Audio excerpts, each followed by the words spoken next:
Hi Ladybugs, Yolanda here from Ladybug Studio, and I've got another flip through of this wonderful journal. It really turned out so beautiful. It is a tall skinny one, and there you can see this is this vintage? This is a vintage lace, and the fabric, the spine is fabric, Tim Holtz papers, and it's just fabulous. I love the way this turned out, so I'm just going to whiz through it. This is also for sale, and I'm going to be doing a lot of flip throughs for journals of mine that are for sale, that'll be going up in my coffee shop. So please go and take a look. The link will be provided below, or you can also email me or DM me, whatever you want. And there's just all bits of ephemera in here, lots for you to use. Then I'm not going to talk all the way through, just this beginning part. This lovely envelope, again full of ephemera. You can put photographs in there, all right, whatever you want to do. I mean, this is just gorgeous. So you can write all in there, and then we have bits and pieces so you can use for throughout the journal to decorate. You'll find quite a bit of these. So cute. Nice big tag. I do like my big tags. So that accompanies the journal, and now we will go through. It took me a while to make this, I gotta say. But I enjoyed every second of it, and I actually want to make another one. Anyway, here we go.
So there you have it, ladybugs.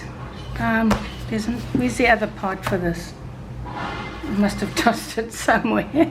Okay, so this is a folio journal. I'd forgotten, because you forget. And fold this in half. Let me just show you. So I've got to find the other part. Where did I put it?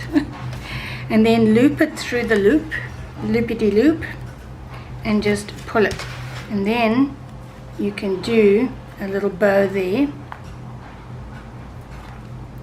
to hold it in place. So this is a fabulous journal. There's lots and lots to discover in here. Lots of bits and pieces for you. And hopefully I'll see you in my coffee shop. Ciao now. Bye-bye.